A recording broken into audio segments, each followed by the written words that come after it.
Hello, welcome to the A Quilting Life podcast. This episode is airing on Monday, September 27th, 2021. I'm Sherri McConnell from A Quilting Life. And I'm Chelsi Stratton from Chelsi Stratton Designs. And we are so happy to be with you today. It's been a little while since we've taped. Yes, it really has, because we kind of filmed a couple together previously. And so, yeah, kind of got to get back into the groove of it all, I'm feeling like. Exactly. I feel like we taped some interview episodes ahead of time in the summer. And Yes. so it actually worked out really well because it allowed you to get through the starting of school with your kids. Yeah, it was so without nice. having to tape. Yeah, it was really, really nice.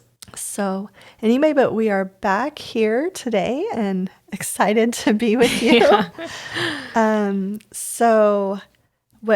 Wow, do we start? Because we both have some new finds. Do we start with those or the quilts? Yeah, Start let's with do the quilts. Okay. Let's do the quilts. Okay. So on the wall today, we have Promenade, and that is a fun, bigger block quilt, fat quarter friendly. And I made this using our Balboa collection. And when I pulled it out today, I was kind of just reminiscing because this Seashore Drive was really inspired by Balboa. And I'm like, oh, this is so fun to kind of bring these quilts out again. So bigger block quilt, fat quarter friendly. And on the table today, we have Horizon, and you may have seen this one before. It is jelly roll and honey bun friendly. So I actually shared this on social media this past week for National Sew Jelly Roll Day. Yeah. And the quilting is just gorgeous on both of these.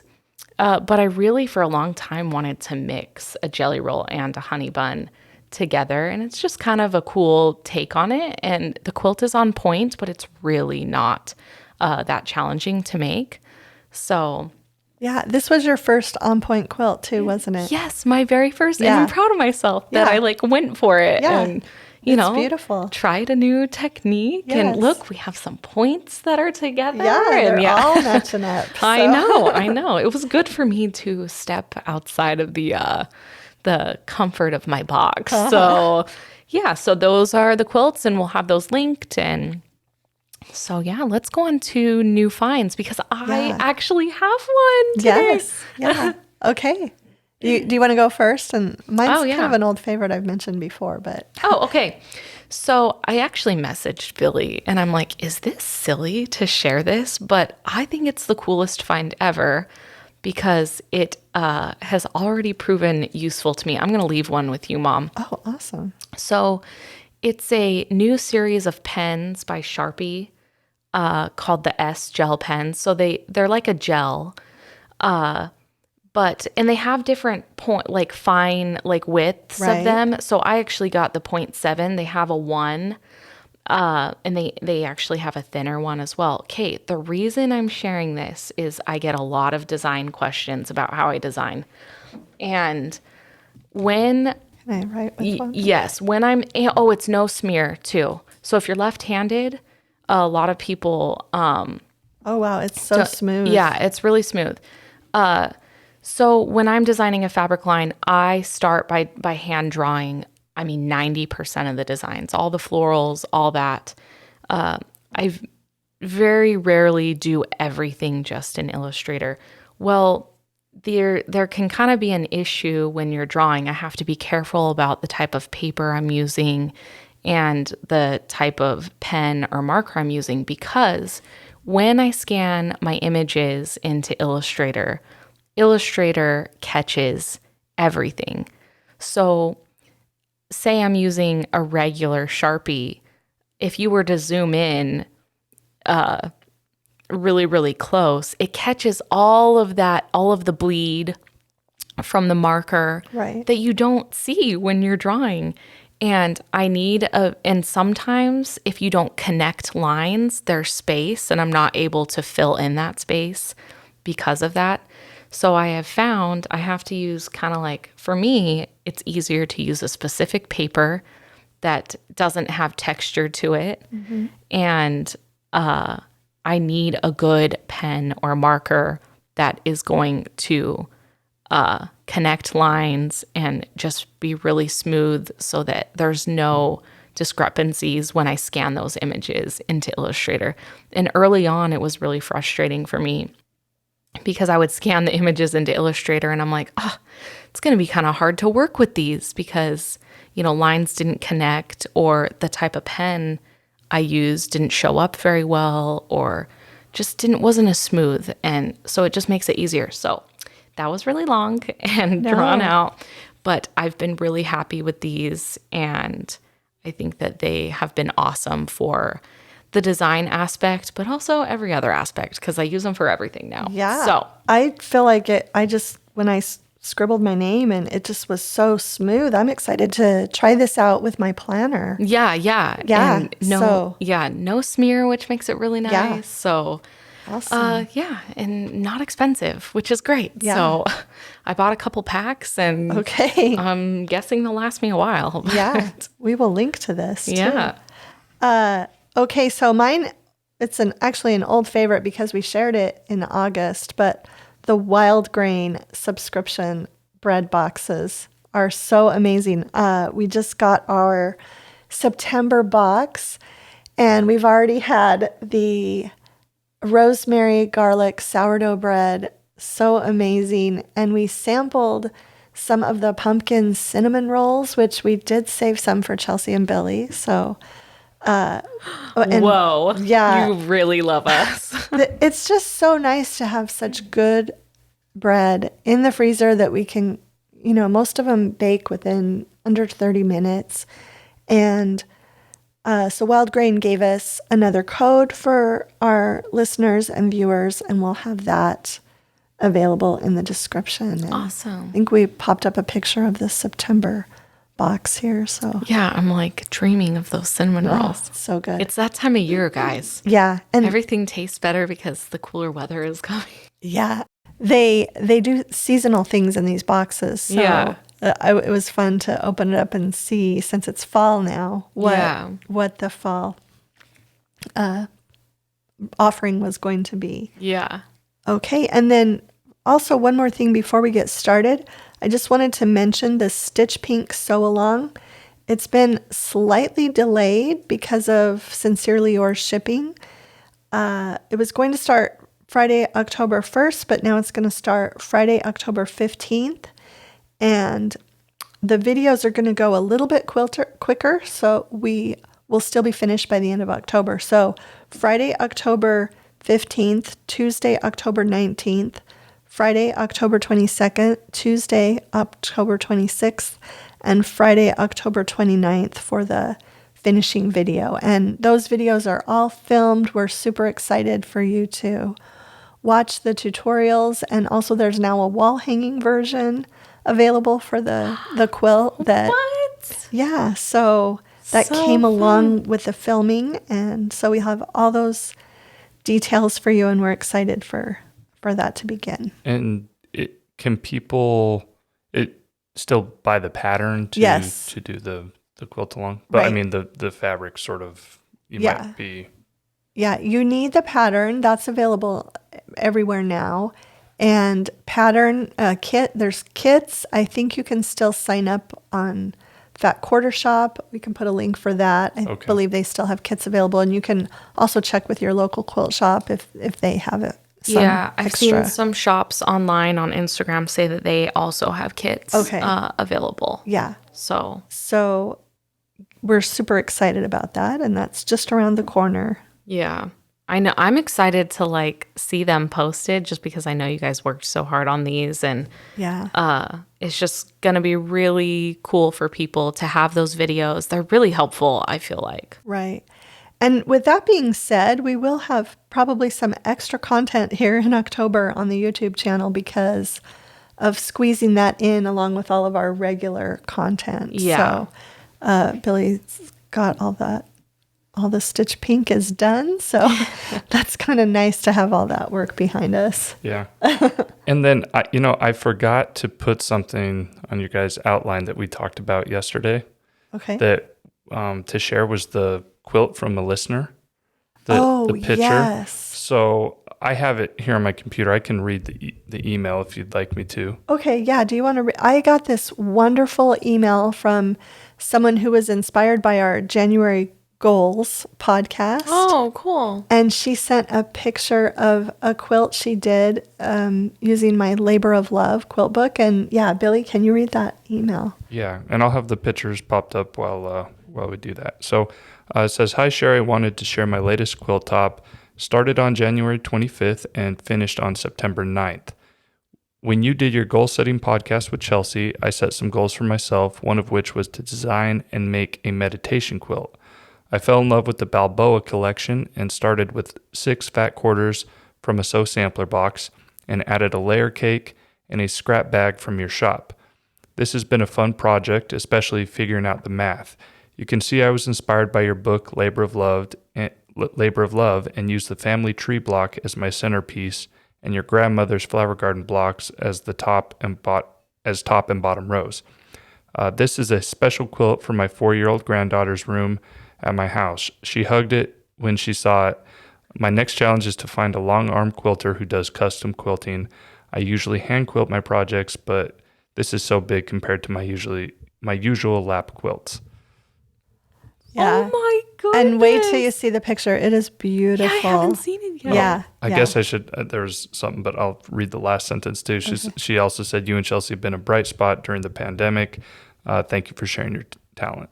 Oh my goodness. Yeah. Thank you. Isn't that so nice? That's so nice. It was so fun to find that in my inbox. And of course, I messaged her back and asked her if it would be okay if we shared. And she said yes. So, And that was from Monique, I should mention also. yeah. So Thank great you, job. Monique. Yeah, I can't wait to see it. That's so sweet. Yeah, it's really beautiful. And how fitting that you brought 2 Balboa quilts today too. know. So that's fun. We were vibing. We were vibing. It looks, the pictures will definitely match what you see here. What you see Yeah. here. Yeah. I'm liking it. Oh my goodness. Awesome. That's so sweet. Okay, well, Billy set up our outline for us today based on topics that he found in the comments from previous videos. Mm-hmm. And so we have 2 topics. We're going to talk a little bit about cutting fabric, and then we're also going to talk about quilt blocks. So I'm excited about that one. Really excited. Yeah, so the first one, I saw different people suggested talking about cutting fabric, and once again, no surprise, I don't really know anything about that. So I guess, if you guys could talk about some general fabric cutting tips, techniques, tools that you use. If I recall from the comments, people were just basically asking, it seemed pretty general, the things that, how can I cut it straighter, or just, I guess, general tips that you guys use that you don't waste fabric when you cut. Yeah. yeah, this is a great topic. Yeah, I think it's a great topic. I even have a funny story to go along with this topic. Well, yeah, let me tell something really quick and then you go. Okay. Is that okay? Because it's so funny that this topic, when my grandmother started working with me on quilting, this is truly one of my strong memories is her telling me, measure twice, cut once. And, not a lot of really specific things stick out in my mind from working on that first quilt with my grandmother, but that is one of them. Yeah. So, yeah. That's you hear that a lot in the quilting world. It's like, just measure twice, cut once. It'll really save you. And even experienced quilters will even admit, man, I didn't measure twice that time.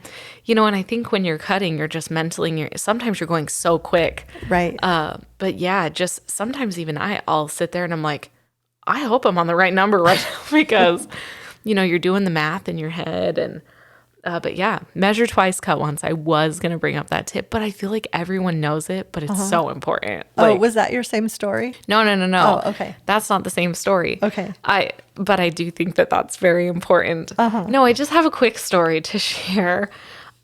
When we started designing fabric, Bright Sun was our very first collection. And I remember the fabric showing up and we had the most minimal time to make the quilts, get them quilted, and go to Quilt Market. And I remember I wasn't designing quilts at the time. I had just been designing fabric. And so I said, well, let me come over to the house and I'll help you fold and all this stuff. And I even took over some cutting. But what's so funny? And ironing. In ironing. But what's so funny is my mom was like, well, Bill, my dad, he can help. I have never in my life, I never thought there was a wrong way to cut fabric. But if you have watched my father cut fabric with a rotary cutter, I have never had more stress and anxiety in my life. And you know what I'm talking about. Yeah. And it was almost like he was like trying to cut through the cutting mat. And I think he ruined my cutting mat. He ruined your cutting mat. Yeah. And we finally were like, stop, please stop. And so there is definitely a nice little flow to cutting fabrics. You're not just like jamming your rotary cutter into the cutting mat. And so you're saying strength doesn't play a part in cutting fabric. So yeah, we don't need the Hulk. You don't need to work out in order to, or at least hit the weights. Right? Okay. Totally. That's funny that you said. I can pitcher Dad cutting through. Yeah. Be like, all right, I'm just going to power through this. Yeah. Yes. It really was like the funniest thing. And so I actually think of that story a lot. So when I saw the topic, I'm like, oh, I got to share this story about Dad. But no, I think just as far as general fabric cutting tips, you don't need to just go all brute strength with it. But I think measure twice, cut once is the biggest thing for that. But the next one is essential fabric cutting techniques, which they go hand in hand. And that's what I was going to say. Like, you want to make sure you're lined up, you've already measured twice, and you want to have a firm grip on that ruler so it doesn't slide. I'm sure they have better. I probably have an old one, but that grip better to your cutting mat. Yeah, I don't know what brand you have. The Creative Grids have those like rough patches underneath that grip the fabric. Which I would recommend, so it doesn't, because the one I have kind of slides a bit. And so I have to be a little bit more careful. Actually, I'm going to go upgrade today. I might have some stick-on things you can put on the bottom of your ruler if you want. They make those too. If your ruler does slide, it's a sticker that has a little grip under it, and you can. So maybe I think I have some. You can just take them home. Here you go, guys. Mom can link those too. But I might need to try that out. But I still, I know a lot of seasoned quilters that have still cut themselves really, really badly because if you're not paying attention and really holding down that ruler and paying attention, I mean, that I think is the most important tip. Yeah. I'd say be really careful. My daughter wants, still is like, I want to get into more sewing. And I'm like, the cutting, nope, not yet. Like, I can do all that for you. It's scary. I know a lot of people that wear those gloves. Right. I don't, just because I feel like I'm doing everything so fast. I don't want to have to like take the glove off 1 minute and put it on the next. And I know some people that have had some bad injuries and they wear those gloves forever afterwards. Yeah. They also have those handles that can, they have kind of like suction cups and they can stick onto your ruler, and that elevates your hand so that maybe if your other hand with the cutter goes a little crazy, your hand is up and not down on the ruler where it could. But I also, I'm kind of like bending my fingers in. That's what I do. I do that sometimes too, so that if I were to have a problem, maybe I would just nick my knuckle and not cut my finger off. It's the home it's the home economics food rule when you're in cooking class. Yeah. How you get, hey, when you're cutting an onion, like you gotta, curl your fingers up. And yeah, I do that too. And that's just funny. Yeah, just don't get going too fast for safety reasons. I did want to back up just a minute too, and men can cut fabric. I didn't want you to make it sound like my husband can't, but Men, you can cut fabric. But I did have a student once, and I actually had her in several different classes at a retreat that I used to teach at frequently in Bryce Canyon. And she, I believe, had a stroke or several strokes, but she was still able to sew but not cut. But every time she came to one of my classes, her husband had cut all of her fabric. And it was so sweet because he did a great job, and her fabric was very accurately cut. And how sweet of he him. would cut it and label it and send it in a box, and she was able to come to the retreat and sew. She could sew anything. She just couldn't do the cutting because of her physical limitations. Oh my goodness. Yeah. Isn't that the sweetest? I love that you shared that. So yeah, there are men out there. Yeah, and I've taught men before too, and I know we have some male listeners because they've emailed. So I was just talking about my dad, you guys. Yes. So. Oh goodness. Yeah. More general. Also, pressing your fabric before you cut it. Yeah. If it has wrinkles in it, you can measure and cut as accurately as you want, and those wrinkles might put a twist in it. Yeah. So make sure it's pressed. For sure. And especially when you're opening up a fat quarter bundle. Yes. You will see the ridges in that. And Right. I know sometimes it's so tempting to be like, yeah, I'll just cut it. It'll be fine. It will be off. That is like, that ridge is a lot of excess fabric actually. Yeah. You have to iron beforehand. Fat eighth bundles, fat quarter, you just have to press them before you start. That's why I love layer cakes. I don't have to do that. Exactly. Layer cakes are usually good to go. Yeah. And jelly rolls are usually good to go, charm packs, but those larger pieces need to be pressed. One more thing I was going to mention, the lines on your ruler are generally more accurate than the lines on cutting mats. There are a lot of different brands of cutting mats out there, and some of them are not that accurate. That being said, I feel like my Olfa mats are fairly accurate. I was going to say fairly, yeah. I would say almost pretty accurate even, but it's a good rule of thumb to rely on your ruler more than your mat. Yeah. So you told me that like, oh man, maybe sometime within the last year, like a year ago. And I was like, wait, what? And I had never like heard that before. Yeah. I just was like, yeah, cutting mat. But no, it's important to not just rely on just the mat.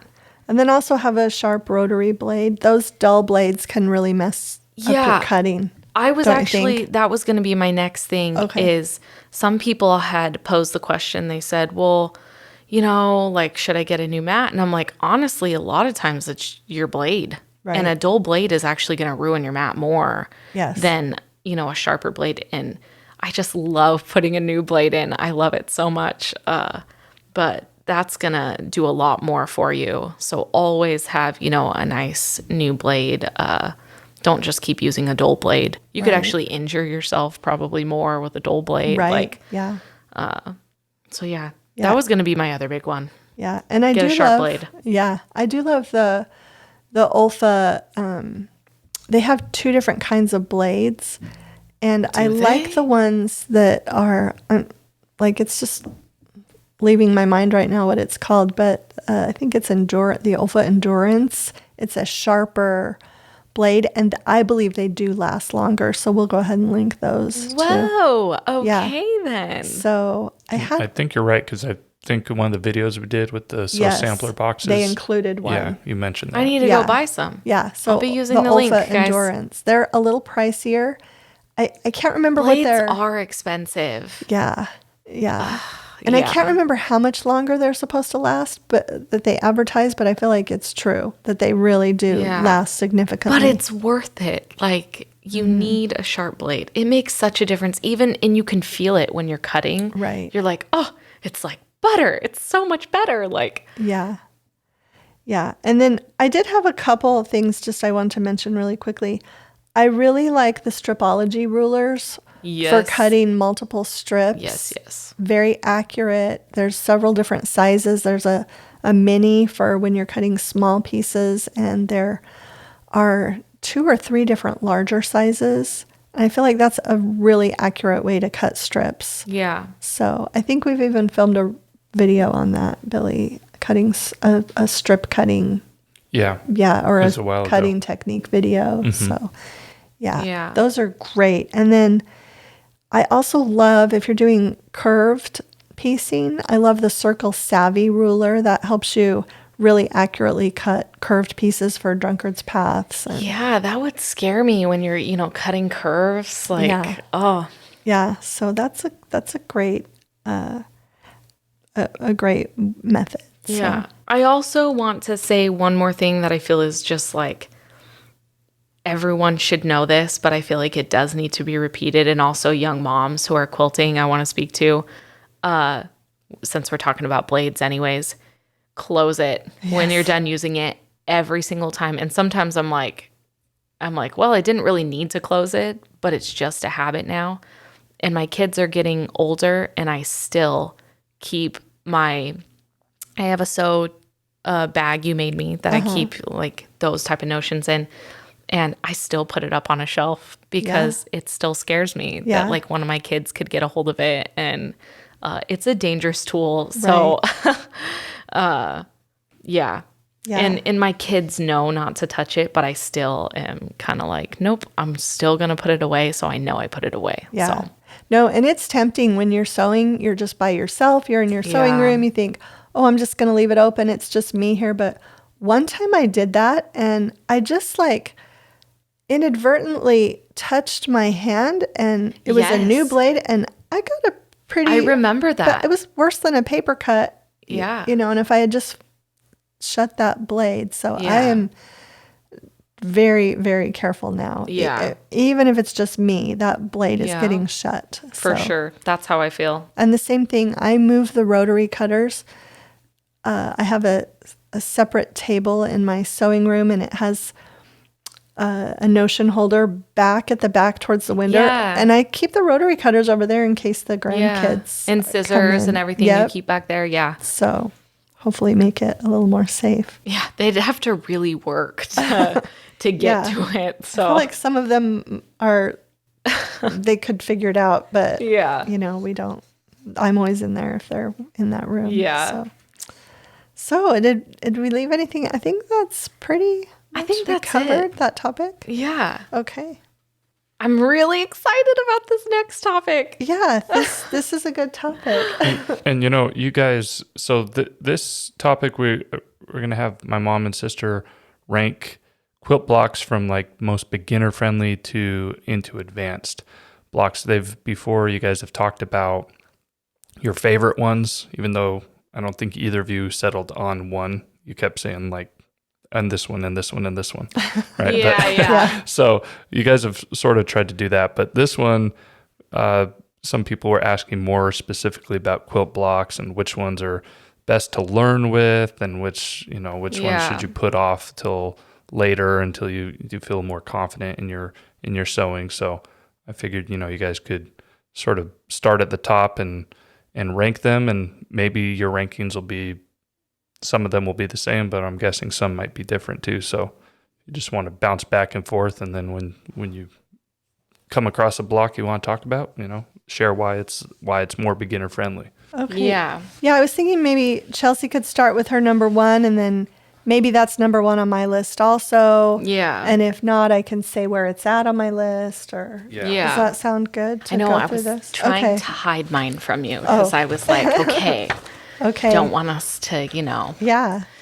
I was going to say my first one is simple squares and rectangles, sew a patchwork quilt. Right. I think for a beginner, that is the best way to go. You're not doing any technique that is So that's going to be my first one. Yeah. And I actually think everyone should start there. Yeah. I really do. And I want to just share a quick story. When I decided to really start quilting, I had already made a patchwork baby quilt, and I've shared this story before. I didn't love a second of it. And Mom was like, you're just going to make one quilt, and if you don't like making it, then you never have to quilt again. And this was like when I was 11 years old. Yeah. But I will say this, when I started to get into quilting and seeing everyone's quilts, I was like, I want to do something and I started with for me, a more complex technique. And it was really hard on me. And I kind of wish I would have just started out doing, hey, I'm going to make a simple patchwork quilt. That's going to be awesome. So that's very simple piecing. Make sure you have a good 1/4-inch seam and you're good to go. So yeah, I didn't even put that on my list. I didn't even think about that, but you're That's like absolutely right. That's beginner. The very basic building block is just simple patchwork with either squares or rectangles. Yeah. Yeah. So my first one then, which really I think follows right after that, is a 4-patch. Yep. So, Yep.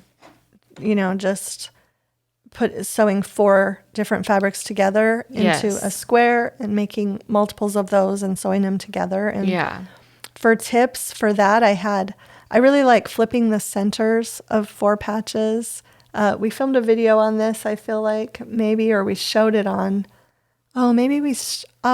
we showed it on one of the Stitch Pink videos. So you'll have to look for that. Oh, So okay. that's coming soon. Yeah, coming soon. There are some 4 patches that you do for that quilt. And I did kind of show that technique in there where you flip those seams so that they're super flat in the Yeah. middle. So, Yeah. Okay. Would you say, though, that like 9-patch goes along with that, though? That was my very next one. Oh, that was your very next one. Okay. Yeah. Because, you're just upping, adding squares. Right. Okay. Yeah. I was just thinking about that. I'm Yeah. like, I didn't even think to write a 9-patch down. And now I'm like, Yeah. okay. Sorry. So I guess where we're at now then let's is group simple 'em. patchwork, then 4-patch, 9-patch. Yes. Yeah. Okay. And you just keep upping that until, yeah. Right. Okay. Yeah. So do you want to go? Yeah, because you're Next? definitely doing more piecing and more ironing with the 9-patch. Right. So, Yeah. yeah. And different techniques can really make sure, make that when your points are going together. Right. Okay. So then I feel like the next step, and I'm sure this is your next one too, is I feel like the very first technique you should learn after that is a half square triangle. Yes. And I was just going to say, like, proper trimming is my biggest tip for that. And there's so many options now. Like, before, I literally would I used to draw. I'm going to start with this. I used to draw all my lines Right. for half square triangles. Now I don't because I have diagonal seam tape. But then also, like, a good block lock ruler is going to help you have a perfect half square triangle. Right. So that's, I feel like, your next big technique, wouldn't you say? Yeah. And there's triangle paper also for square triangles. Yes, that's a great tip. Yep. Yeah. Triangle paper is so nice. So, yeah. And so what I didn't put half square triangle, but my next block was churn dash because it has the half square triangles in the 4 corners. Yep. So we're kind of on the same page Kind of right on the there. same page. Yeah. Okay, so next I'm going to say after you've mastered straight line sewing, 4 patches, 9 patches, half square triangles, probably a flying geese block Yeah. is probably the next. I didn't even put that one down. I was... but that's perfect because that goes into my next one. Okay. Yeah. And there are block lock rulers. They are pricey, but if you're making tiny flying geese, they are so worth it. I feel like for larger flying geese, maybe not as necessary.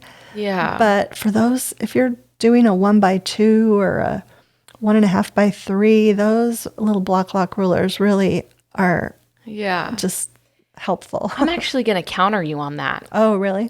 Only because I had messaged Mom and I was like, hey, do you have a this size block lock ruler? Do you remember this for my Afterglow quilt? And you're like, I don't even think they make that size. And I looked it up and they did. Oh. The reason I used a block lock on the Afterglow is it was like a ton of flying geese. And because the way the quilt is made with it, I needed to ensure they were perfect or else the quilt would be noticeable. Yeah. And it's a larger size. It's a too. larger size. Yeah. And I just felt like it really did help with the larger, but only because I did so many. Right. If I didn't have as many, Right. I wouldn't have used the block lock probably. Yeah. So just that little tidbit, but Yeah. And if you don't have if you're not using a block lock and you're making a flying geese unit, I would really suggest drawing the lines or using the diagonal seam tape Yes, to help with your accuracy for sure. on that, definitely.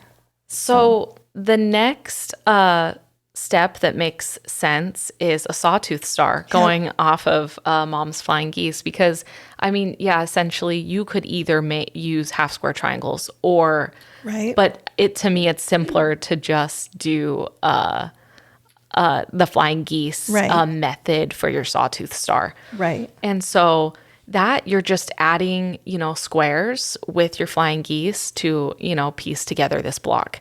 And so you're using simple patchwork and technique to make a star block, which is kind of the next step. And those are kind of addicting to make just because they're so much fun. And there's there's so many variations you can do for a sawtooth star. Yeah. So I'd say still simple, super beginner, but still adding something different.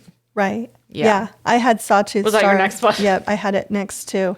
And the same thing, you can use flying geese units, or if you have a lot of extra half square triangles laying around, you Yeah. can use those for the star points. But yeah, that's my next one. And I actually did a pattern. My Garden Stars sampler quilt actually starts out with the sawtooth star, and there are 6 different star blocks in that pattern, and they each get a little more difficult. Oh, And we should you totally make be bringing 2 this of up each. today. Yeah, so Oh, this is great. that's a great technique. Once you've mastered half square triangles Yeah. and patchwork, that pattern is really great for beginners to just kind of work through more techniques and make those different star blocks. So Yeah. I wanted to mention that. Okay. So are you next? I think I'm next. Yeah. I actually have log cabin next. That was mine next. Really? Yeah. Okay. Yeah, and I feel like for me, with with larger pieces with my log cabins, I don't use any special tools. But again, with the smaller ones, I love the Creative Grid Yes. log cabin trim tools. They have them all the way down to 4-inch, 6-inch, 8-inch. But those are great rulers for making sure that your log cabin block comes out just the right Perfectly. size. Yeah. Yeah, I was going to say that's kind of like a different, I mean, yeah, you're piecing totally different than you are anything else with a log cabin. It's one of my very favorite blocks to make. I had one more tip on that one that I've talked about before. When you are ironing, do not push and warp The log cabin the log strips. cabin, because on that block it is so noticeable. So yeah, be careful when doing that. Right. But one of my favorite blocks to make. I really love that one. Yeah. And I also feel like you kind of need to keep an eye on the measurement as you Oh yeah. add each layer, because if you're just a little bit off at the beginning, you're going to be a lot off at the end of the block. Exactly. So, Totally. Yeah. For sure. And I've done that before. So Yeah. In fact, I was just making, let's see, when is this airing? the 27th. Okay, so in a few days, when my October block of the month pattern is available, She's giving you guys a hint. I'm giving you a hint. It is a log cabin variation. And I made the 12-inch blocks for my sample when I filmed for the video. I didn't use any special tool. But when I did the 6-inch size, I actually did use a log cabin trim tool just to make okay. sure it was perfect. Yeah. So, yeah. Hint, there's something different about this log cabin, though, so you have to wait and Hint, hint. see what it is. So, okay. So what do you think is next? Okay, so for me, I'm going back to that first story I shared, and I'm going to share the block that I started with, quilting, and I would say Ohio Star is next. That's what I have. Are we vibing Yes, or what? that's what I have. Okay, so the reason I bring up the Ohio Star is you're going one step further than the half square triangle. So you're using a technique by making your half square triangles, and then you're repeating that process Right. to get the hourglass, I guess you would call Right. it, little block Yeah. to then complete your Ohio Star. Right. So that is the very first block I ever made, That and you it was made. your pattern. I Oh, can't- shine. Shine. I think it was Shine. And I would call you all the time and my points were off, but you want to know what? It just, I wasn't trimming properly. I didn't have a perfect 1/4 inch seam. It was like, to me, I thought it was a nightmare, but I did it. I think that's next. Yeah. So this is like 6 or 7 down the list, it sounds like, right? Yeah. Yeah. So why was this your first block that you did if we're ranking them from like beginner friend? Like, was it too advanced for you? Was it difficult? I think it was. Okay. I think it was. I think I just really wanted, in my head, if I was going to start quilting, I wanted to just go for something more difficult, which wasn't the right move at all. Yeah. And Mom had told me that. She's like, why don't you start off with, and she gifted me a pattern. It used mini charm squares. It's like your country's something. Oh, Very old pattern. okay. You gave me a few patterns that were beginner. Okay. And I said, I'm going to take the Shine one too. And I made the Shine, and it was just really difficult. But I finished the quilt. Like, is this block, would you guys consider it intermediate, or I think is it it's still intermediate. beginner friendly Yeah, or not? confident beginner and Yes. easy intermediate. Okay. I probably gave you county fair because it was all County squares. fair. County Yeah. fair. Yeah. Big, confident beginner. Yeah. Intermediate. Yeah. And most of the blocks I feel like fall in line with that anyways. Like, actually, I'll talk about it later. So Ohio Star is the next one. And I wrote Ohio Star, and then I added in later 1/4 square triangle because that's the technique that you need to make that block. And we actually have a video on how to make a 1/4 square triangle block. It's an older video. Oh, cool. So we can link that too if anybody needs help with that. That's cool. Okay, so next, is it my turn then? Yeah. Yes. Okay, so next I had English paper piecing. I felt because I love grandmother's flower garden blocks, and so I just kind of put that in next because, I mean, it is a hand sewing technique, so it doesn't really fall in this. All these other blocks are machine pieced, although you could hand piece them as well. But Yeah. I put that one next. That was actually, well, I didn't write it down. I wanted to. Okay. I do want to go back just one more step, though, to intermediate, because I wrote my Safe Haven quilt is, I feel like, an intermediate. I don't even know what you would call that block. Does it have the easy corner triangles? Because No. I just realized we kind of missed that.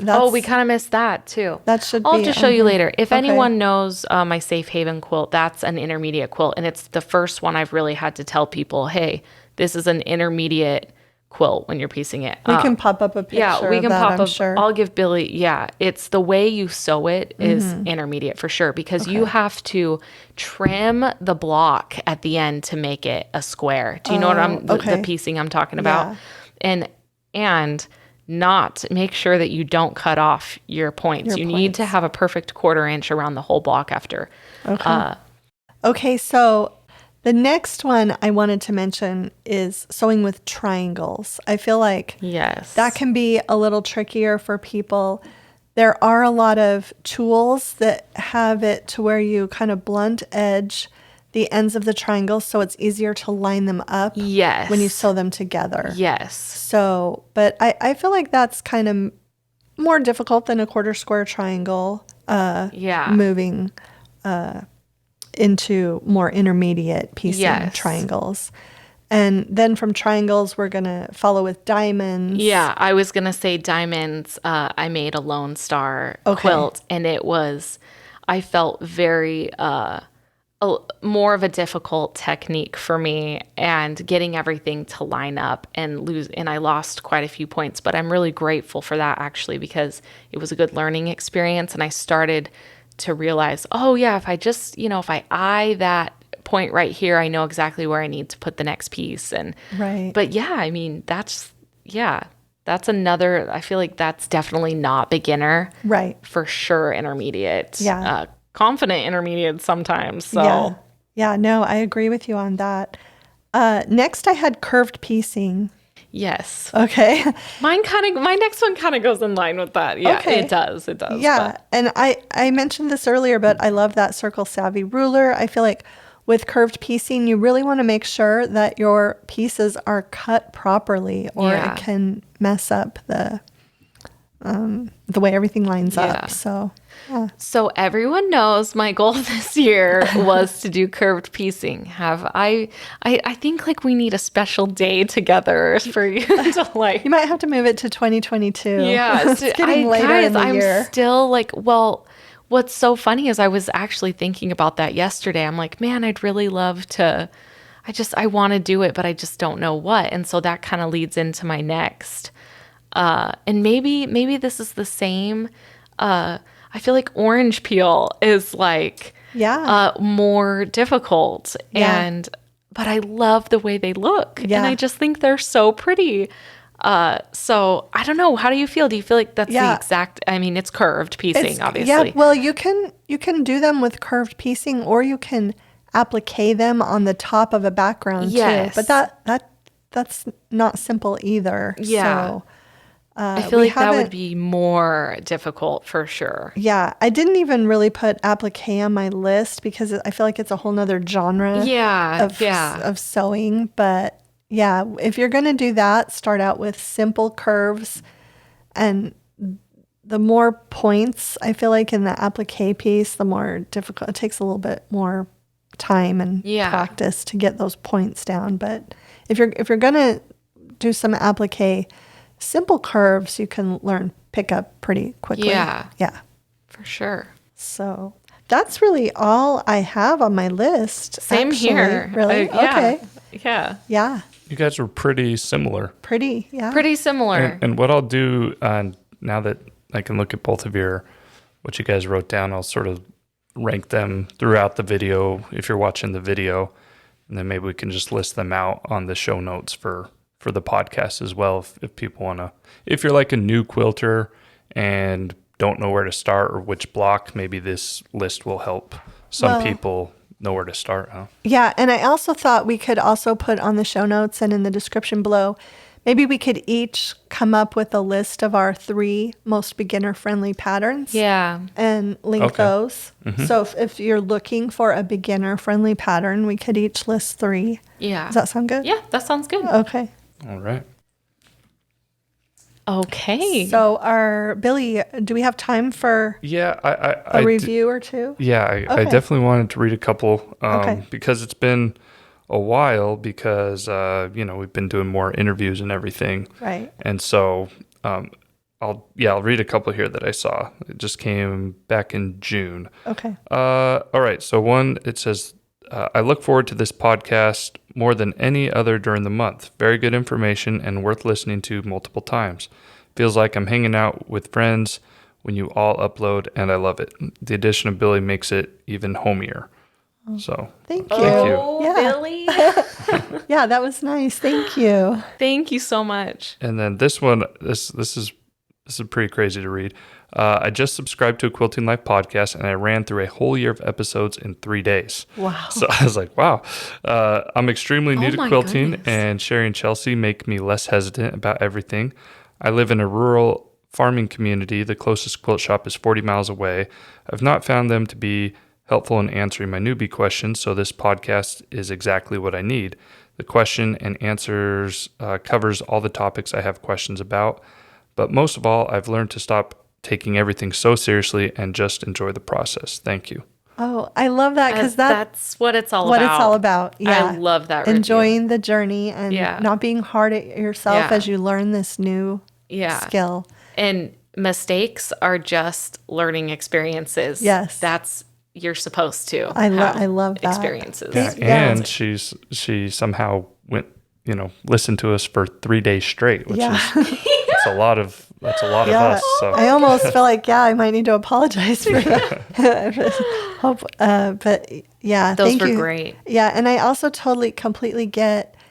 I feel like there are so many people in our country that do live in rural areas where they don't have access. Yeah. And we lived in Las Vegas for a long time, but when we moved to where we live now, that really was kind of when I turned to the internet for quilting myself, because of just being so far away from Yeah. from quilt shops and For sure. other creatives. And at the time, my grandmother, I could always call her and ask her any questions, but she was an Yeah. hour away. So we're just really blessed to have all these online resources now. Okay. So our next episode is October 11th, 2021. We're going to have a guest interview. We're actually taping that later today. Yeah. And it's She'll be someone. great. Yes, it's someone that you have requested. Yeah, it was one of the top people. So. Top awesome. requests. Yeah, we have actually a couple other top request people who said yes later this fall. So Yeah. we're excited about that. Okay, so we'll see everyone on October 11th. This has been a great conversation. I Thanks so agree. much. Thanks so much for stopping by.